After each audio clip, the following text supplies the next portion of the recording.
Hello and welcome back to The Art of Parenting. This is your host, Jeanne-Marie Pennell. And today I have Kathy Bowers all the way from England. I'm in California, and two parenting mentors, coaches having a good conversation. So thank you so much, Kathy, for making the time. I know it's been a long time coming, but welcome to the show. And thank you for inviting me. I've been really excited to meet, and we've finally got there in the end. So thank you. Yes, I know with the time change and all of that, that was kind of hard. So I'm glad you're finally here and we can have this good conversation and support parents all over the world. So thank you. So I always like to get started to have my guests define what the art of parenting means to them.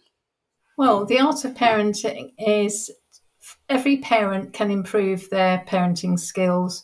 We don't always naturally become parents. Some take to it much easier than others. So it's just a question of not panicking, not comparing yourself to others and feeling you're a failure because you're not doing the same as your friend or other members, because we're all individuals.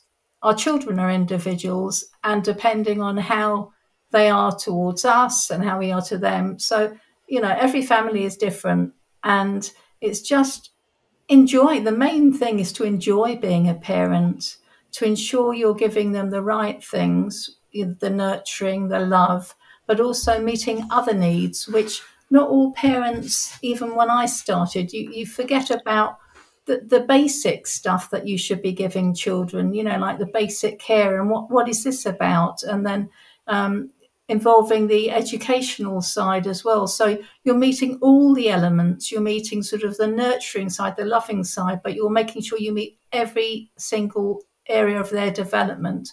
So hopefully they develop round sort of normal, what is normal, but normalized adults, that they're confident, they progress as children, grow into adolescence with confidence. We're encouraging them all the time to try this. If it doesn't work, don't worry about it. Failure sets you up to try again. It gives you that strength. So it's nothing to be afraid of. Take the challenges, learn how you put those challenges into use, and understand yourself as you go along. So sort of getting that learning curve of life into you as you go on. And obviously, when you become adults, you have how you handle relationships with your family at home is a good grounding for other people and relationships when you have with a partner. And if you wish to, have family and children, how you can parent them. So it's just finding the best way possible to be parents and guide your children and put them at the first, they have to be the focal point before anything else. Yes. So the art of parenting sounds like there's just a lot in the mix from your definition. And it's so true. I mean, there's so many aspects to parenting and, taking care of ourselves, taking care of our children, making sure everybody is well and all of that. So thank you for that. And before we get started in our conversation, I'd love if you would take the time to introduce yourselves to our listeners, our viewers, a little bit about your background and why you chose the career that you did. Right. Hi, everybody.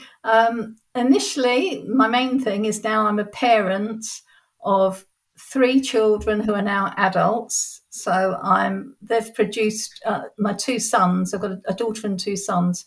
My 2 boys have now made me a proud granny. So lovely. A little one who'll be 2 in June, and an older one who will be 8 in December, Christmas Day. So I've always had, from the early age, I used to babysit from the age of 13. So I always had children around me. I was adopted. So I was adopted with a twin brother. So we didn't have family in this country because I was adopted into a Jamaican family, and all her family were in the West Indies, in Canada, and in the States. Oh, my goodness. She literally came over with my adopted dad, who was English. That's why they came over to England originally. And it was just literally my dad, my mum, my twin brother. Then my dad died when I was very young. So it was then my mum and my twin brother. So what my mum did was she sort of got friends who became uncles and aunties. They sort of adopted, you know. And we rented out the house. We had a big house. So, and these people lived in the house, most of them from about 6 years, maybe 9 years, some of them. So they really became friends. And even when my mum was in her 80s, I mean, she passed on when she was 98, she was still in contact with everybody that had lived in our family home, you know, so they never just left. But that's beautiful. They had children, and I did that for them. So, that's wonderful. Yeah, and so it's creating that village, right? Your mom created that village around you and your brother. It's beautiful. Thank you. Yeah. And, you know, sort of help with the different relationships of people. And then when they left, they had children. So I was involved with that. But I had originally, when I was at school, I wanted to be a vet. And I always wanted to be a vet. But the school I was in wasn't particularly good. And they did I don't know if they had it in the States. And they used to do streaming, like 3 lots of streaming. So middle stream, which was me, and then the very top right academics, which were A, and the D stream, which were children who came from other countries and English wasn't their first language. So they had to learn a language. And some of them French rather than English because it was easier for them. So I sort of thought, well, can I do these studies, you know, of veterinary and things? And they said, no, you're a girl. You don't need to do all the chemistry and all that. You just need biology because you need to know how your body works because eventually you'll probably have children. It was so backward, you know, in this. So, but the boys were allowed to do everything that we did. So they learned cooking, they did needlework. And we said, well, why do they do all the stuff that we do, but we can't do what they do? And they said, because sooner or later they might be living on their own and they'll know how to need to iron and sew on a button. I mean, so bad, you know. So I just thought, okay. Oh, my goodness. So what have you got for me? And they said, secretarial. I didn't want to do that. Seamstressing. Don't want to do that. Cooking, not particularly. You know, I cook, but I don't want to. And then what happened was we joined with a grammar school, the girls' grammar school, and the girls' grammar school had done all the subjects like our boys from the word go. So I thought, great. I was in my 5th year doing O-level, so I thought, now I can do it. And they said, no, you can't. I said, what do you mean I can't? They said, you haven't got the fundamental, which you should have done when you were 11, 12, 13. You know, you're 15 now. You can't do it. So I just thought, I've got to look at something else to do. And I suddenly thought, well, what else needs care like an animal? And I thought, I babysit children. They need care. So I trained as a nursery nurse. And that took me, when I was training, I could either work in one place and stay there or be college-based. And college-based was great because it meant I went into different places. You know, I worked in schools, I worked in nurseries, I worked in hospitals, children's places where children lived. So it was all sorts of things. So I did that, trained us for 2 years, and then I did that for a very long time, doing agency work. And that was great because I never knew who I was going to come through on the books, you know, I just go to this family.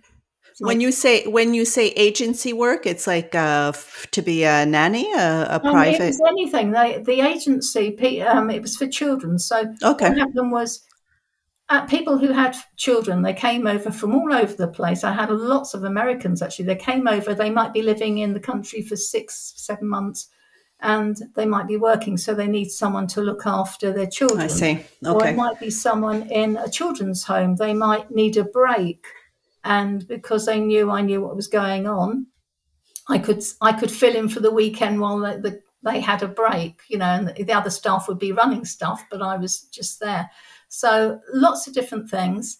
And then I worked in schools through my training, but then my first job when I left was in a school for 2 years. So then I did nurseries, private nurseries, live-in nurseries, day nurseries, you name it, I did all this. And then over the years, I thought, I've exhausted myself. I must do something else. So I thought, I want to get into social care.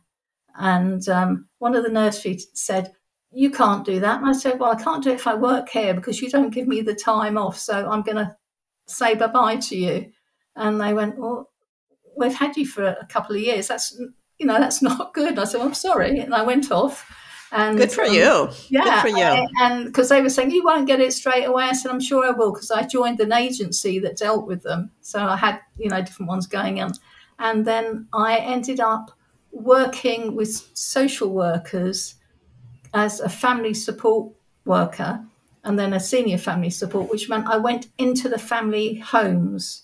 And originally, when I did this, it was for sort of very short pieces of work, like a parent might want to know, how do I get the baby from just drinking bottles of milk onto solids? How do I handle the potty training? How do I handle introducing play to children? How, what's the best way to do it? How do I communicate with my child? How do I help them out with homework? How do I help with that transition from nursery to school? So all sorts of different things going on. And there were children also, they might have special needs. They might be autistic. They might have a handicap or something, which impacts on how they're understanding.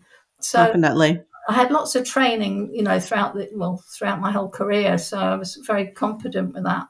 And then the social worker suddenly thought, oh, this group of people, there was 29 of us originally, are doing really well, and we would, because it wasn't complex work, I might see a family maybe for 2-3 months and they'd be happy, they go off and we never see them again. I thought, great, that's what I like. But then they thought, we have complex work of families that keep coming back with the same pattern, but with a different child, and they haven't learned, and they've had children removed and another one removed. They kept, this pattern. So they kept on thinking, if we can get you in, we might be able to stop that removal of the children and get them to make the changes. And it was a lovely idea, but I'd say 50%, yes, we could do something with, but there were the others who were so entrenched they couldn't change. But it wasn't as simple as wave that magic wand. I mean, they had damage from their own parents, from their own childhood. They had addictions, they had mental health, they had so much going on. But initially it was quite good because I had maybe 20 families, and depending on what was going on the threshold, it was never what they told me I was going in for. I'd walk in and I'd go, well, this isn't the problem, there's this, this and this. But I could stay for maybe up to a year, so that was good. And I could maybe do three visits to one family in the week, or I might do another one once a week, just depending, for six months, and it worked really well. And then we used to have these inspections called Ofsted, and they'd come in and over like 3 years they'd check the things, how things are going in social care. And we were the only team, the family support team, that didn't fail. We had success rate. But the social workers were failing. All different other departments were failing. And rather than leave us alone, they thought, we'll break this group up and we'll put them in the groups of the social workers. So I was on a team with, I think it was 10 social workers, and we had them. But occasionally they would borrow me to go to somewhere else because I had more experience than the others. I was older and I'd been working a long, long time, from 16 years, age 16. So I had all this knowledge. And they put us into these families, and they suddenly said, everyone will only have 6 weeks of you. I said, 6 weeks is nothing. Would you tell a life story to a stranger when some of them have had maybe 6-10 social workers in 1 year? Why would they want to? How can they trust me? They said, well, that's the way it is. And on some of the families, you might have an extra 3 weeks, but that's your lot. So I said, what you're really doing is ticking boxes, because where are you going to put these people?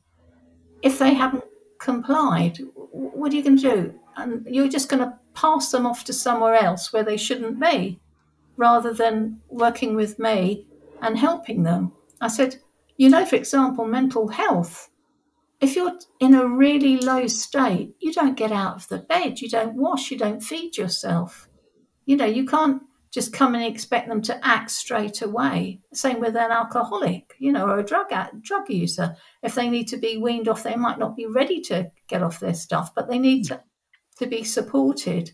And I was so disillusioned. I lasted 8 years feeling disillusioned. And then I decided to train as a coach, a performance coach. And 2018, when I qualified, I decided to put that into the mix with my families. And I said, right, it's very different now because you're not being mentored as such. You're now having to do all the work. I'm there. I'll help you. I'll support you. But I won't give you your answers. You have to find them. And I'll just do it through the questions and directions. And they went, we don't like that, Kathy. Said, I'm not going to be with you 24/7. I can't come and live with you like you keep telling me to do. I'm not part of the family. I am a professional, although I do, appreciate you and respect you and vice versa. But I said, you have to make that change if you want things to change for your family and for your kids. And it was good because after I did put the coaching bit in, I think I got 70% they changed, which was great.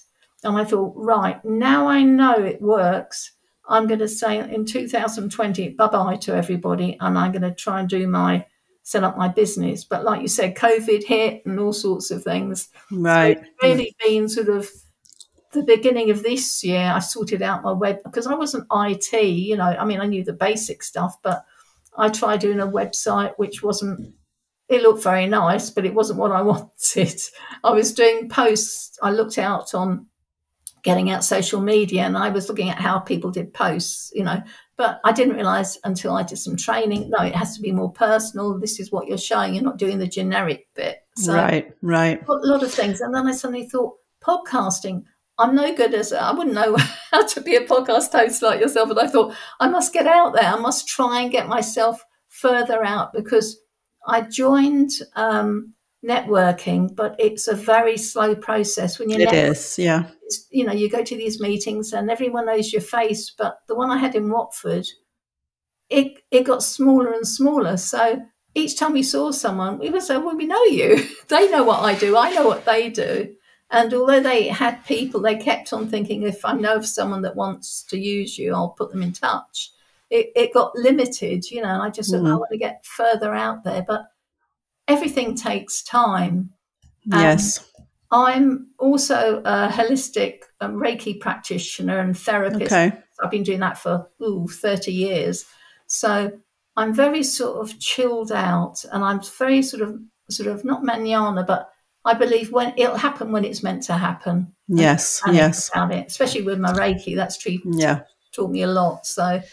Well, I have to say, kudos to you for just persevering and knowing what you want to do. And, I know for myself, having started my whole parenting, mentoring, it's been now, over 15 years, but I had a whole different profession before, and kind of like you, I was like, okay, I'm done. What's the next chapter? For me, it was more, I wanted to make a bigger difference in people's lives. I was in advertising and it felt very kind of shallow. So I want to commend you for. I feel it's my vocation. It's taken me all these years. And exactly. I've come here and I thought, this is where I should be, but I couldn't have been here any sooner. I had to go through everything else to collate and right. And to accumulate all of these, wonderful offerings that you have of your experience with parents, life coaching now, Reiki, all of that. And that's the parents that work with you are very lucky. That's so wonderful. Wonderful. But I feel, I just love people. I think people are underestimated and undervalued, and we don't treat each other how we should with respect. And I recently, I mean, it's only this week I've learned that again, because we've been having a neighbour dispute with land. Okay. Right of way between our properties. And I've been in my house for 42 years, and all my neighbours have been about that time. We've watched all our kids grow up. They used to come in and out of the house. They've grown up, they've become adults, and now have children of their own. And this couple moved in at the end of the road and has caused absolute mayhem. And we just think, why? And we're having to sort this problem out. There's 10 of us trying to sort this out. And it's so unnecessary. We just think, but there are people like that who are just nasty. Yes, there are. Yes. But at least you have your life coaching skills to put to the test, right? And to help out this. We're all supporting each other, our neighbours. So that's good. And even the ones who aren't involved with our side are coming over saying, Kathy, we got your back here. we're looking after you, and everyone else is looking after each other. And it's great. It's nice to know that there's that network of real, warm, solid friendships going on. That is good. Yeah. That is good.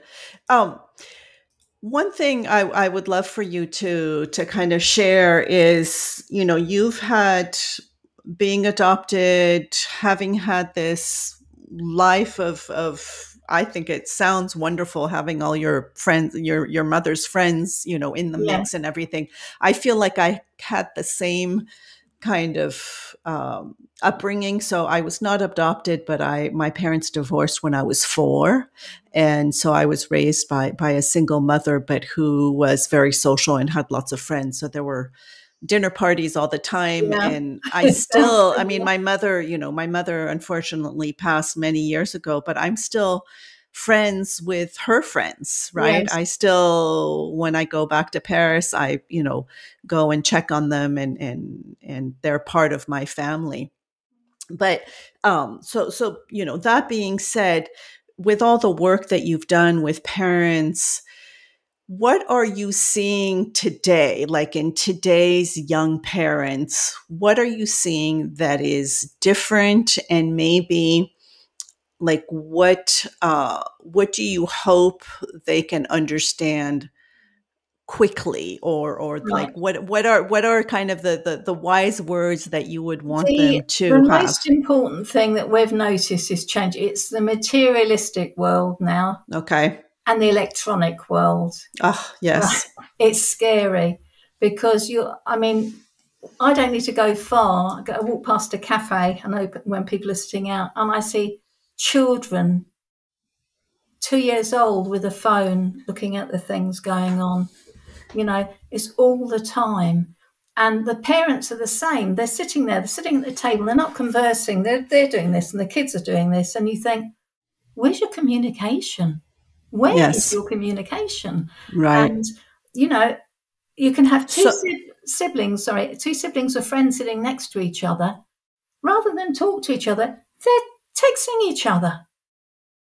Right. And that impacts on family life because the kids, even the parents sometimes, take the phones to bed, stick it under their pillow. And so no one's getting a good sleep because it's pinging. I turn mine off. I turn my mobile off because I can't stand the pings, because you're always getting things going on. So I just thought, no, it comes to say 9 o'clock. I've got a landline. If someone really wants to get hold of me, turn it off. And I don't take it out with me if I want to go for a walk, if I want to go and do my Keep Fit or whatever. It stays at home, So let's say you have a family that, calls you in because they're having issues about communicating, about they're not able to maybe, get the children to do what they're supposed to do and so on. What would be kind of the coaching or the advice that you would give them to be able to, get off their own digital devices, right? The parents need to model, and then helping the children. Well, the main thing is for all the family to get together and sit down and talk, to communicate, and make a plan, make a plan of action, if you like, house rules, because house rules are handy, boundaries are handy, you know, routines are handy. And you would think you'd have all those things in a family home, but you don't. You have routines at work, you have routines in the school, and the children know what to do. When it comes to home, routines are not consistent. The main thing is consistency. And it's how you tell your child. You might be saying, oh, I expect you to do this. And the next day, you give them a completely different scenario to what you expect. So they're just thinking, well, hold on, I was told to do it this way. Now I've been told this. So children will always pick the easiest option, just like if there's two parents, one's strict and one's very soft, they'll go to the one who's soft, you know. And that's when you get the conflict, because you're wearing that one down and the other one's getting aggressive. So, well, you should be doing it like this. So parents must be a team. It doesn't matter if, you know, you've both been brought up from different families, you have different opinions of what you need to do. You must discuss it as parents, how you want to bring your children up, what's important, what values, what family values do you want to teach your children? Don't have to have a lot, maybe 3, 4, but keep consistent with that and make sure both of you back the other one up. So the child, right, you know, your children know, oh, this is what's expected of us. And then you put your routines in, because you have to think about the bedtimes, because if they don't go to bed on time, they can't get up. You have problems with the getting up, getting ready, going to school, being able to do their homework because they haven't done the homework, you know, so it's all sorts of stuff like that. So you just literally make simple routines of the structure of how you want your day to work, and you take it from, you work backwards. So, for example, you think of the children need to be at school at this time. Now, some might go walk, some might go by bus, some might cycle, or parents might have to drop them off. So you work it all the way back so that you can ensure that they've had their breakfast, they've had their baths, everything's ready. So they've got up at a reasonable time that gives them all that time. So it's not rushing. Everyone's not clambering over each other. So they can sit down and have breakfast and then go. But they have to learn that if they're messing around at breakfast and it's time to go, sorry, that's it, we're going. No breakfast or breakfast, that's your choice. But they'll soon learn, rather than giving their parents are giving them food in the car. But I'm sorry, let me interrupt you for a second. Why do you think that that is hard for parents to implement? Because, I mean, everything you're saying is, you know, music to my ear. This is what I, you know, talk about with positive discipline and setting up routines and all of that. But why do you think, first of all, that they've gotten to this place, and why do you think it is so hard for the parents to set those boundaries and to be consistent with the routines? It depends, first of all. If you have grown up in a family yourself and you've never had them, then you don't know how to implement them. You don't know what they are. That's one lot. Right. Then you've got the conflict. Like I said, you've got one that's so rigid and the other that's so soft. That's why they have to talk, because there's no common ground. You can't find that. And then you've got parents, and I've had so many times saying, I don't want to put this in. I don't want to tell them off. I don't want to have consequences and whatever, because I want them to like me. I want them to be my friend. And I said, no, they will always love you. They will not be your friend because you are the parent. Your children will have friends. And yes, when you get, you know, when they're older and you can converse properly, you know, teenage almost, and you can have a good conversation with them, you'll get on well with them, but you will still be their mum and dad first. You're not going to be their buddy or their friend. And that is so difficult for lots of parents because they don't want to upset them. And this is why you get little children. It depends on the child's personality. You might have a really easygoing one that doesn't rock the boat and doesn't push you about it. Then you might have the next one who's challenging you from the word go, from a baby. The noise is on. And you think, okay, I won't say anything. I won't do anything. And they just get out of control. I mean, the number of kids I've seen in supermarkets, 2 and 3 years old, ruling the roost over their mum and dad, grabbing stuff. I want this, temper tantrum. And the parents don't know how to do it. They don't actually think, no, you're not having that. Put it down and let's get out the shop. They go, oh my God, so, and it's all to do with consistency, but also letting your children know what your house rules are, what your boundaries are, what your routines are, what your expectations, what you expect from them, and ask them, well, what do you expect from mum and dad? And if you don't want to hear mum and dad shouting, then we have to change. So it's not just kids that have to change. Parents have to, first of all, look at, why are they unavailable for the children? Are they available 24/7 to the children? No, because in this world, unfortunately, we have to earn money to pay our mortgages, to support our kids through all the things. So we have to go to work, and we go to work, whether it's part-time, full-time. Most of us don't enjoy that job. We haven't said, this is our career. I love it. You're lucky if you can, like the ones I'm doing now. I love this. But, in some of the places I've been, no. And it's because your boss puts on you, they bully you, they do all sorts of things, and you've got pressure time, and you haven't learnt to put your hand up and say, no, that's enough. You've given me enough that I can manage, but you're still dumping on me, and it's affecting me because my work that was good is now going out the window. I'm getting stressed. I'm getting sick. I'm then trying to cover it up by taking the work home, which then it eats into my quality time with my family life, my kids. So it goes on like this. So parents have to think, how are they feeling at this minute? Are they happy? Is something not quite right? Are they exhausted? Do they sleep well? Do they wake up irritable? What's the problem? Have they got physical disabilities? Lots of people suffer from backache, and it is crippling to so much, all the time. And if you're popping pills all the time, have you got anxiety? Have you got mental health that needs to be sorted out? What are you doing for yourself, your own self-care? Are you looking after yourself? Are you eating properly? All these things have to be considered, and you have to start with yourself, because if you can't meet your own needs, how the hell can you meet your children's needs? Exactly. Yeah.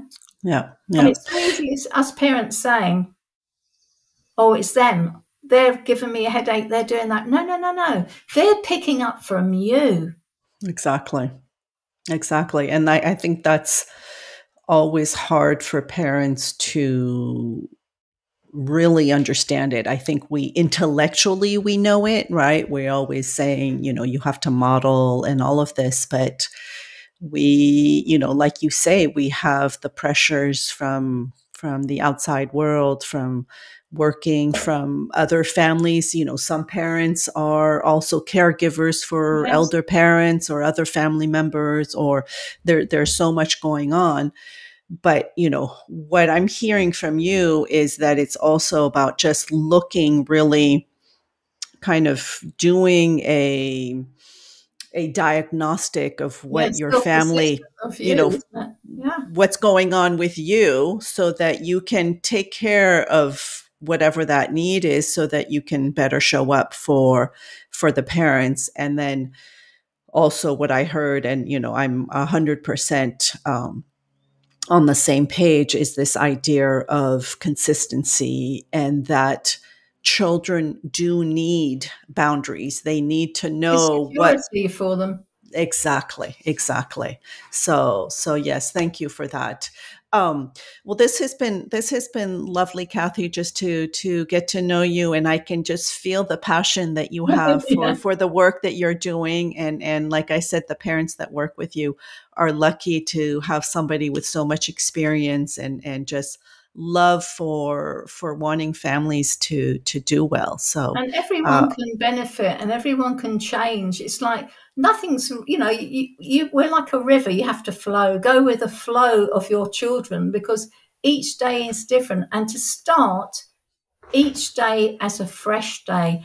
Don't hold on, because that's what I learned with mine. I used to wake up sometimes and I'd be thinking, oh God, am I going to have a day like I had yesterday? And I suddenly realised they saw my body language before I even opened my mouth. They saw my body language, the negative bit, and they thought, oh, well, we might as well just continue because she just expects us to be like that. Yeah. It's so true. In my Montessori training, so I trained to be a guide for young children, and one of the very, very important thing is that to see the child as a new child each and every day, because it's true, there were some children in the classroom that were challenging and that challenged me every day, but I had to go, yesterday was yesterday and today it's a new child, and hello, welcome, how are you, and just embrace them. Yeah. And because they could be doing that at home, being challenging and getting the negative behavior back, and they're not used to someone saying, let's give you a hug. Exactly. And they're going, huh? I haven't been smacked, I haven't been shouted at, what and it's a completely different thing. And we don't give enough praise to our children. We don't recognise all the little things that they do each day. They've tried to put their socks on or their shoes on the wrong feet, or get dressed and they've got one arm in. They're trying, or they try and tidy up something and they make more of a mess, or they knock something out. But they're trying to help. Children want to please, and we all want to please, really. And if everyone just picks on each other all the time, just says, you're no good, you're this, you start believing that. Your confidence goes, your self-esteem doesn't develop, so children have to be sort of, I really thank you for coming down for breakfast when I called you. That was really helpful. Or thank you for helping put this away. And they just like it, and they know that you genuinely mean it, because you're on their level. You're giving them proper eye contact. You're giving the tone of voice, which is, warm and friendly, and your body language is open and warm. Yes, lovely. Thank you. So I usually wrap up with a kind of personal question, having you go back to when you were first expecting your first child. But because you're a grandmother, I think I would like to have you think about when you first became a grandmother. So you said about 8 years ago. Are there any wise words that you would have liked to tell yourself, knowing all that you know today, as far as how to approach this new role of being a grandmother? Yes, you can't respond the same way as you would with your children, because they belong to your son and his partner, and they are now the parents and the carers. And what you'll see, especially when I notice some of the stuff, oh God, no, I wouldn't do it that way. Zip it. You just have to be there when they want to ask you something, but you don't shove it onto them, because it will work out. I mean, they were putting when he was being fed. Originally, he was being fed in one of the bouncy chairs rather than a high chair, so it's very difficult. Sounds kind of messy. Yeah, and you thought, it's the high chair. And then you thought, well, they're not going to learn how to hold a spoon if there's... So I just had to sort of keep it, quiet. And eventually it worked. They found the right way to do it. And, it's just different because, as I said, we're all individuals and we're all different. But I had the nursery nursing training and all the things on me, and I just thought, not everybody has that, so I'm just going to keep that in the back.